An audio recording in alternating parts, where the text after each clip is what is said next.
Salam sejahtera, terima kasih karena bersama dengan saya di Nazlin Unity Channel. Satu lagi pendedahan yang menarik tentang Tun Dr. Mahathir Mohamad ialah bahawa segala usaha Tun Mahathir selama ini telah pun gagal, kata Puad Zarkasi. Sejauh mana anda bersetuju dengan pendapat ini? Kenyataan bekas Perdana Menteri Tun Dr. Mahathir Mohamad berhubung peletakan jawatan disebabkan Parti Pribumi Bersatu Malaysia Bersatu tidak mahu mendengar nasihatnya adalah bukti bahawa nasihat Tun Mahathir adalah tidak laku lagi. Sehingga ada netizen yang turut menulis dengan lebih lantang dan lebih keras. Mereka kata Tun Mahathir dengan tanda petik telah pun mati dan tidak relevan lagi. Mereka kata telah pun mati dari segi politiknya. Mereka kata dengan kekalahan teruk Tun Mahathir Mohamad di PRU di Langkawi bersama dengan Parti Pejuang dan juga anak-anak dan geng-gengnya telah menyebabkan Tun Mahathir mati secara politik di Malaysia. Ahli Majlis Kerja Tertinggi UMNO, Datuk Muhammad Dr. Puad Zarkasi berkata, kenyataan Dr. Mahathir itu benar, malah usaha mahu menjadi Perdana Menteri interim adalah bukti bahawa beliau sebenarnya enggan melepaskan jawatan tertinggi itu. Usaha Tun Mahathir untuk menjadi Perdana Menteri interim, kata Puad, adalah bukti bahawa sebenarnya Tun Mahathir tidak mahu langsung melepaskan jawatan itu, apalagi ingin memberikannya kepada Anwar Ibrahim. Tun Mahathir mempunyai sentimen untuk cuba menghalang sedaya upaya Anwar Ibrahim jadi Perdana Menteri. Malangnya, kesiannya, di saat Mahathir sudah tidak berdaya, di saat Mahathir kalah teruk dalam pilihan raya, waktu itulah Anwar Ibrahim bangkit sebagai orang yang telah dianiaya kini menjadi Perdana Menteri, bahkan lebih hebat daripada Perdana Menteri yang lain. Kata Puad lagi, itu pun gagal. Usaha mau jadikan Perdana Menteri, mahu jadi Perdana Menteri interim, terpaksalah dia letak jawatan. Ketika itu, Parti Keadilan Rakyat PKR dan DAP mahu Tun Mahathir kekal. Mahathir tubuh pejuang Parti Pejuang Tanah Air untuk kembali jadi Perdana Menteri. Tetapi masa telah pun berakhir, kata Puad Zarkasi. Segala-galanya gagal. UMNO tidak mati. Anwar dapat juga jadi Perdana Menteri dan anaknya Datuk Seri Mukhriz Mahathir pula tersisih.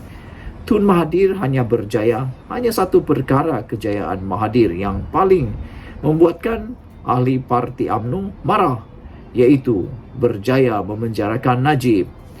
Sebelum ini, Dr. Mahathir menjelaskan keputusan beliau untuk meletak jawatan secara terhormat dibuat disebabkan Bersatu menolak nasihatnya, bukan ada kaitan dengan usaha untuk mengharamkan UMNO, kata Mahathir.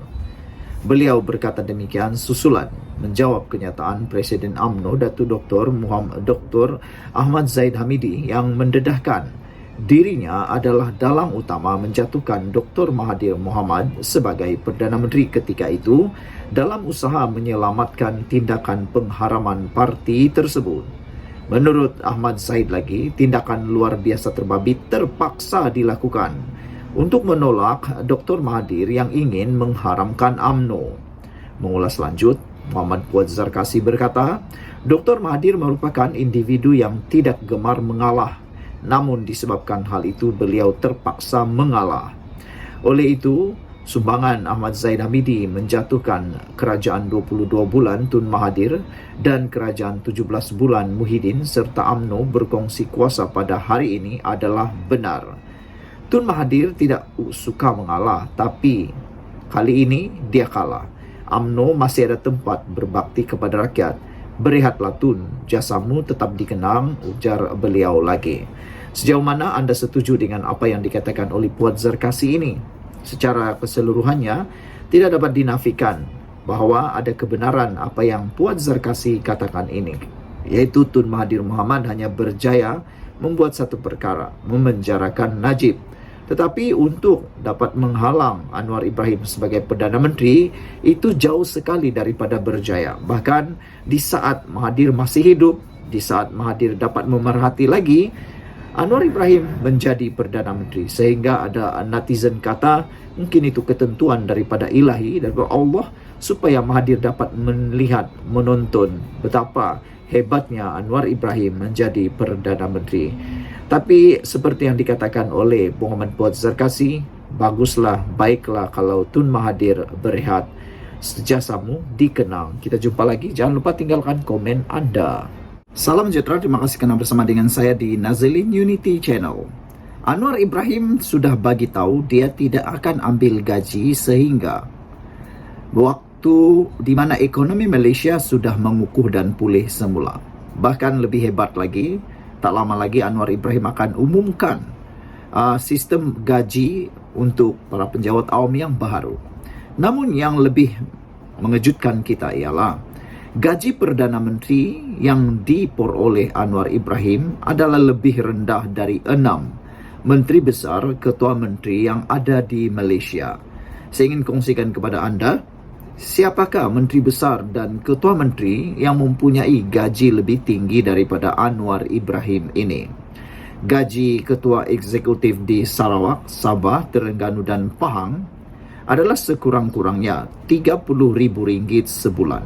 Lebih tinggi berbanding gaji yang diterima oleh Perdana Menteri, iaitu RM22,826. Rupa-rupanya gaji yang layak diterima oleh Datuk Seri Anwar Ibrahim ialah sebanyak RM22,826. Itu sebabnya kata Anwar Ibrahim, sepatutnya gaji Perdana Menteri ini cukup makan untuk seorang Perdana Menteri. Tak perlu sakau, tak perlu makan rasuah, tak perlu nak minta dari sini, curi sana, curi sini, tak perlu buat projek ini, projek itu untuk cukup makan.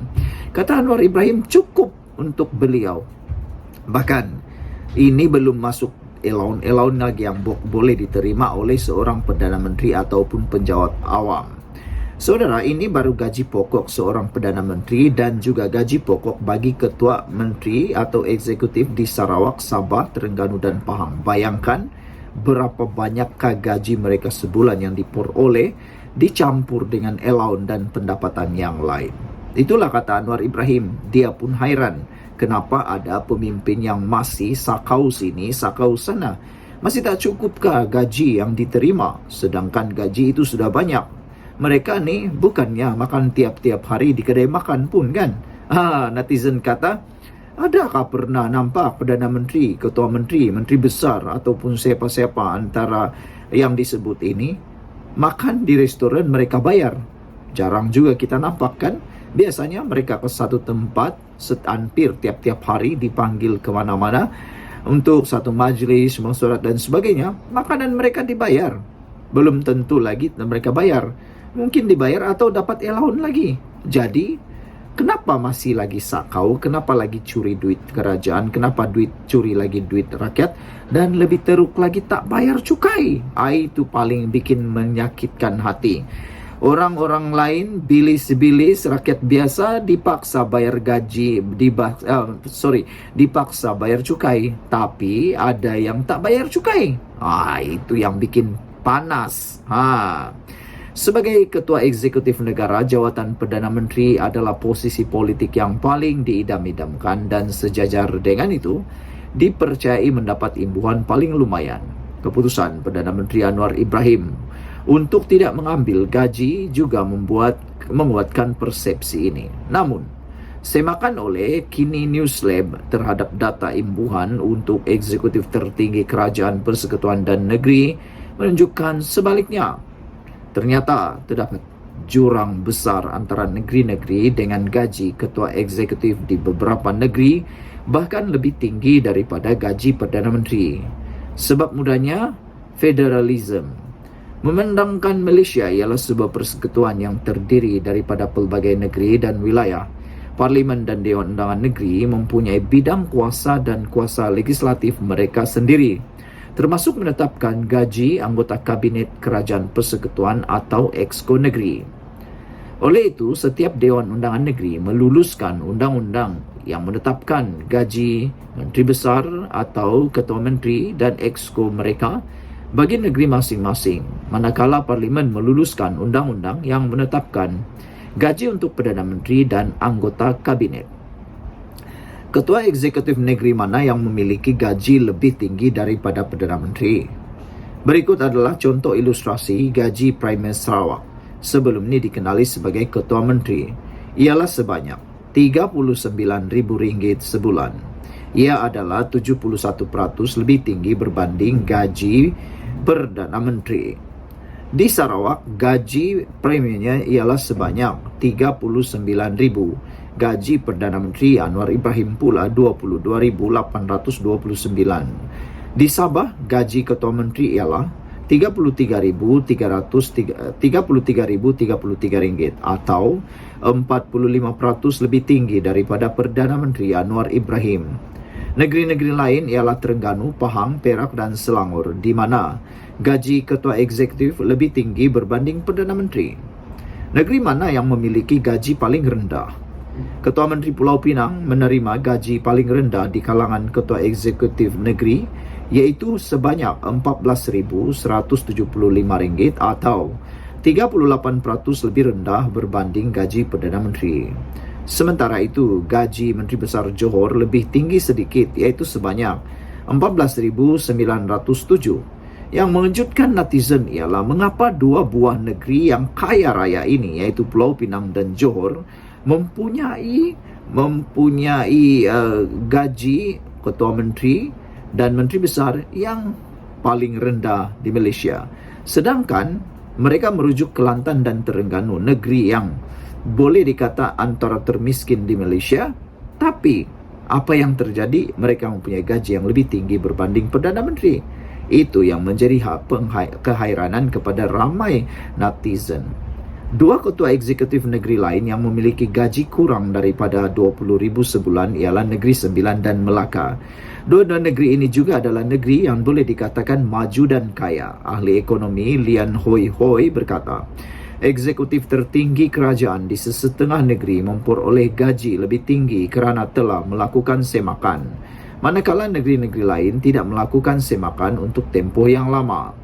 Memandangkan wakil rakyat mengundi rang undang-undang berhubung gaji mereka sendiri, biasanya terdapat sokongan bipartisan bagi semakan gaji dengan wakil rakyat pembangkang juga mahu mendapat gaji lebih, kata Profesor Universiti Sains Malaysia itu. Pensyarah USM itu juga mengatakan tidak wajar untuk membandingkan Ketua Eksekutif Sabah dan Sarawak dengan negeri-negeri Semenanjung kerana status yang berbeza bagi wilayah Borneo itu. Ini kerana Malaysia ditubuhkan menerusi perjanjian antara Sarawak dan Sabah pada masa itu dikenali sebagai Borneo Utara, Singapura dan Malaya yang terdiri daripada negeri-negeri Semenanjung Malaysia hari ini. Adakah gaji bulanan sahaja pendapatan mereka? Jawapannya ialah tidak. Selain daripada gaji yang disebutkan di atas, mereka juga layak menerima allowance bulanan sebagai ahli parlimen atau anggota Dewan Undangan Negeri serta allowance lain, seperti allowance perjalanan dan hiburan. Sebagai contoh, selain daripada gaji RM39,000 sebulan, Premier Sarawak juga berhak menerima allowance bulanan sebagai anggota Dewan Undangan Negeri sebanyak RM15,000, menjadikan jumlah keseluruhan sebanyak RM54,000 sebulan. Selain gaji dan allowance bulanan sebagai anggota Dewan Undangan Negeri yang disebutkan di atas, Premier juga berhak menerima pelbagai allowance lain seperti allowance perjalanan, hiburan dan mesyuarat. Berapa banyak kami tidak tahu. Maklumat tersebut tidak didedahkan kepada umum. Beberapa negeri lain lebih telus dan menerbitkan maklumat ini. Selangor sangat telus dan menyenaraikan semua maklumat mengenai gaji dan allowance dalam enakmen ahli pentadbiran dan Dewan Undangan Negeri Imbuhan Pindaan 1980. Berikut adalah apa yang diterima Menteri Besar Selangor. Gaji bulanan bagi Menteri Besar Selangor ialah sebanyak RM25,000 sebulan. Manakala allowance kerajaan pula ialah RM5,500 sebulan. Kediaman rasmi ataupun allowance kediaman ialah RM4,000 sebulan. Allowance tahunan perabot dan perhiasan rumah RM5,000 setahun. Allowance khas perayaan utama RM50,000 setahun sekali. Allowance makan dan penginapan bertugas di luar bayar dan tebus lebih daripada 32 km dari pejabat. Bekalan air, elektrik, bil telefon percuma. Rawatan perubatan ditanggung termasuk keluarga. Pemberian pelantikan RM10.000 sekali. Allowance sebagai pengerusi Majlis Mesyuarat Kerajaan RM6.500 sebulan. Pembantu rumah mendapat RM3.000 sebulan atau percuma pembantu rumah termasuk tukang kebun. Allowance hidup semasa bertugas di luar pejabat lebih daripada 32 km ialah RM100 sehari, RM250 jika di luar negeri selain wilayah persekutuan, RM400 jika di luar negara. Selain daripada itu, mereka juga menikmati allowance pakaian rasmi istiadat dan pakaian panas RM6.500 setiap 3 tahun dan allowance pakaian rasmi RM2.500 setiap tahun. Mereka juga disediakan kereta rasmi dan pemandu dan kos minyak percuma. Cukai kereta dan lesen senjata api juga percuma. Kemudahan cuti tambang 2 tiket kelas pertama suami isteri dan 3 tiket kelas ekonomi anak-anak dan seorang pegawai pembantu atau bersamaan wang tunai RM150.000 dan RM50 untuk perbelanjaan penginapan dan lain-lain. Selain gaji yang di atas, beliau juga berhak menerima allowance bulanan sebagai adun sebanyak RM11.250. Sebagai ahli exco kerajaan negeri, mereka juga mungkin dilantik secara automatik dalam syarikat berkaitan kerajaan GLC dan layak menerima allowance juga. Bagaimana jika dibandingkan dengan purata pendapatan rakyat biasa? Mungkin tidak adil untuk membanding gaji eksekutif negeri secara langsung dengan gaji median nasional, kerana saiz ekonomi setiap negeri berbeza. Oleh itu, salah satu kaedahnya adalah dengan membandingkan pendapatan ketua eksekutif negeri dengan pendapatan median negeri tersebut. Saudara-saudara sekalian, itu adalah satu yang paling menarik untuk kita semua. Di Sarawak, gaji untuk premier ialah RM39.000 sebulan, 19.5 kali dari gaji median Sarawak sebanyak RM2.000 pada suku ketiga tahun 2023. Sekiranya allowance bulanan sebagai adun turut dimasukkan, jumlah gaji premier ialah sebanyak RM54.000 atau 27 kali ganda gaji, 27 kali gaji daripada gaji median negeri. Sebagai perbandingan, gaji Perdana Menteri hanya 8.8 kali daripada gaji median nasional, manakala di Pulau Pinang ialah 5.4 kali ganda yang terendah antara semua. Apabila mengambil kira wakil rakyat yang dipilih, gaji Perdana Menteri meningkat kepada 14.9 kali ganda daripada gaji median nasional, manakala gaji Ketua Menteri Pulau Pinang masih yang terendah iaitu hanya 9.6 kali ganda daripada gaji median negeri. Perlu diingatkan bahawa jika allowance lain seperti allowance perjalanan, hiburan dan mesyuarat dimasukkan, nisbah gaji median kepada gaji ketua eksekutif akan menjadi lebih tinggi. Adakah gaji mereka ada kaitan dengan ekonomi negeri? Tidak juga. Data menunjukkan tiada hubung kait secara langsung antara prestasi ekonomi negeri dan gaji ketua eksekutif negeri. Mari kita ilustrasikan ini menggunakan KDNK per kapita yang merupakan ukuran prestasi ekonomi dibahagi dengan jumlah penduduk di negeri itu. Sebagai contoh, KDNK per kapita untuk Kelantan pada tahun 2023 adalah yang terendah di Malaysia, iaitu RM16.836, manakala gaji menteri besar di negeri itu ialah sebanyak RM20.000. Ini bermakna gaji menteri besar adalah 119% daripada KDNK per kapita negeri, menunjukkan jurang besar antara gaji menteri besar dan prestasi ekonomi negeri di Malaysia. Sekian untuk kali ini, jangan lupa tinggalkan komen anda, sila tekan butang subscribe dan kita jumpa lagi. Bye-bye.